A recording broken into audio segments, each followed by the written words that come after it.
Puji nama Tuhan, saudara kasih Tuhan. Renungan hari ini saya ingin ajak saudara melihat kehidupan Raja Belsasyar, di mana di dalam Daniel pasal 5 itu dia mengadakan jamuan besar dengan 1000 pembesar kerajaan.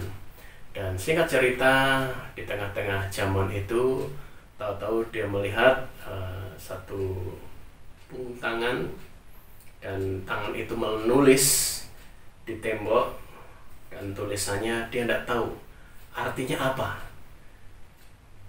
Sampai akhirnya muncullah Daniel, dan Daniel mulai mengartikan kata demi kata berdasarkan pimpinan dari Allah, karena memang yang menulis itu adalah jari Allah sendiri.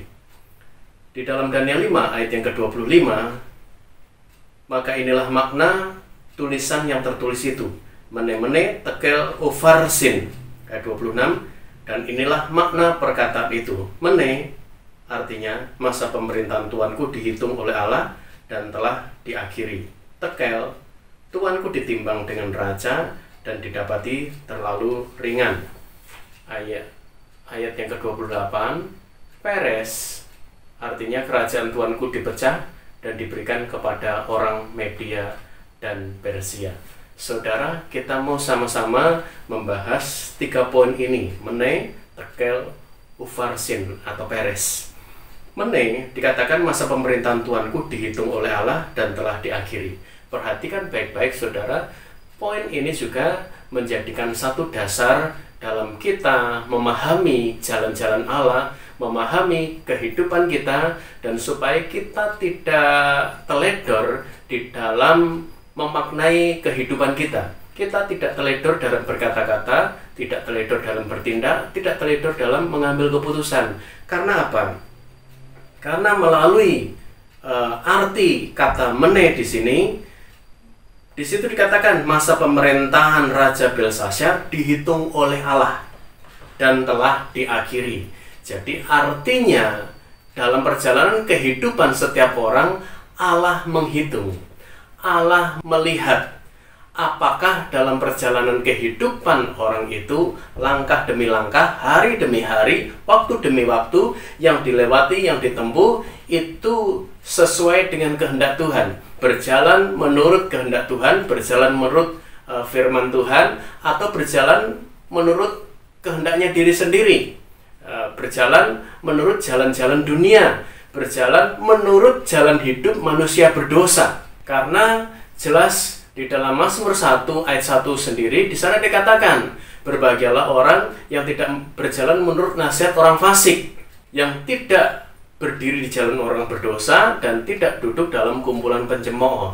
Mengapa di Mazmur 1 ayat 1 ini dibahas hal ini? Karena inilah yang seringkali mengganggu, yang seringkali justru menghambat perjalanan kehidupan orang percaya di dalam menikmati kebahagiaan di hari-hari yang dilewati. Kenapa? Karena seringkali nasihat orang fasik itu yang lebih menarik untuk didengarkan, untuk diikuti ketika sedang menghadapi masalah, ketika sedang menghadapi kesulitan.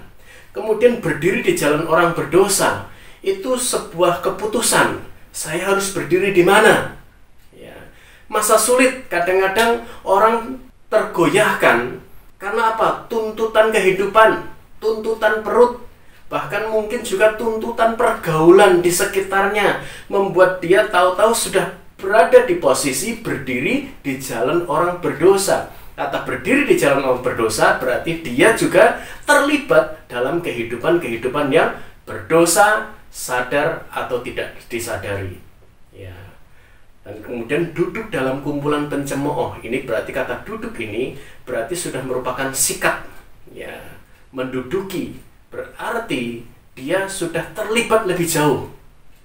Tadinya berjalan menurut nasihat orang fasik. Kalau terus turuti, lama-lama dia akan berdiri di jalan orang berdosa, diam di tempat, dan di tempat yang berdosa. Dan duduk dalam kumpulan pencemooh artinya sudah terlibat, sudah dikuasai, sudah dikendalikan, sudah menyatu dengan gaya hidup orang dunia, gaya hidup orang berdosa. Karena apa? Dia sendiri ikut mencemooh, Dia duduk di situ, dia sudah terkungkung oleh gaya hidup orang-orang yang berdosa. Makanya ini menjadi satu peringatan dalam hidup kita, bahwa ada masanya di mana Tuhan menghitung segala apapun yang kita lakukan. Allah menghitung apapun yang kita tabur. Allah menghitung segala perbuatan tingkah laku hidup kita, dan ada waktunya diakhiri. Kita mau mengakhirinya dengan bagaimana? Seperti Paulus, aku telah mengakhiri pertandingan yang baik. Ya, Paulus itu berkata, aku melatih diriku, menjaga diriku sedemikian rupa, supaya setelah memberitakan Injil, jangan sampai aku ditolak. Jadi, Paulus menyadari bahwa ada waktunya nanti perjalanan hidupnya akan berakhir. Ada waktunya perjalanan kehidupan kita akan berakhir. Kita mau mengakhiri dengan cara seperti apa? Happy ending didapati ketika seperti pujian mengatakan, sampai akhir ku menutup mata, ku tetap setia menanti janjimu sampai ku dapatkan mahkota kehidupanku. Ku tetap setia. Ya, ku tetap setia sampai akhir, tetap setia.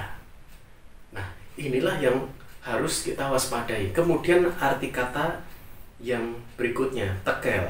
Tuanku ditimbang dengan neraca dan didapati terlalu ringan. Ringan di sini bukan ringan dosanya, saudara. Justru karena beratnya dosa, rohaninya didapati ringan. Imannya ringan, walaupun tahu kebenaran tetapi tidak mau mentaati, walaupun tahu ajaran firman Allah tetapi tidak mau melakukan, walaupun mendengar firman Allah tetapi tidak mengizinkan firman Allah mengubahnya, sehingga rohaninya ringan. Kita harus hati-hati di dalam menapaki kehidupan kita. Kemudian peres, kerajaan Tuanku dipecah. Berarti ini situasi yang akan terjadi ketika seseorang kehidupannya dihitung oleh Allah, ditimbang oleh Allah, didapati ringan, dan dia posisinya tidak hidup dalam kebenaran, dikatakan akan ada kehancuran. Kerajaan Tuanku dipecah dan diberikan kepada orang Media dan Persia. Kemakmuran, kenikmatan hidup itu akan beralih. Yang datang apa? Kehancuran, sengsara, kebinasaan. Dan memang benar, malam itu mati dia, saudara. Kesimpulan dari renungan kita hari ini adalah Allah sedang menghitung waktu-waktu dalam perjalanan kehidupan kita. Ada saatnya nanti akan diakhiri. Mari selesaikan pertandingan itu dengan baik dan benar. Dan Allah pun sedang menaruh timbangannya. Allah ingin dia mendapati iman. Allah ingin mendapati kita hidup kudus, benar, dan tidak bercacat di hadapannya. Dan ketahuilah, ketika kita hidup berkenan, maka bukan penderitaan, bukan kehancuran, tetapi damai sejahtera, kebahagiaan, bahkan sukacita yang kekal di dalam kerajaan surga menjadi bagian hidup kita. Karena itu, tetaplah memandang wajah Tuhan, berjalanlah sesuai dengan pimpinan dan tuntunan Tuhan, supaya kita layak masuk dalam kerajaan surga. Karena hidup kita dituntun sampai menuju ke surga oleh Tuhan. Mari kita sebut dalam doa. Terima kasih ya Bapa. Firman-Mu hari ini mengingatkan kami bagaimana perjalanan hidup kami. Engkau rindu Tuhan untuk kami akhiri dengan baik. Ada saatnya Tuhan, kami harus mengakhiri pertandingan kami. Ada saatnya di mana Engkau akan panggil kami, Tuhan. Kami ingin selesaikan pertandingan itu dengan baik, ya Tuhan. Kami ingin menang. Kami ingin Tuhan menjadi pewaris kerajaan surga. Kami ingin Tuhan tetap tinggal bersama dengan Engkau selamanya di surga.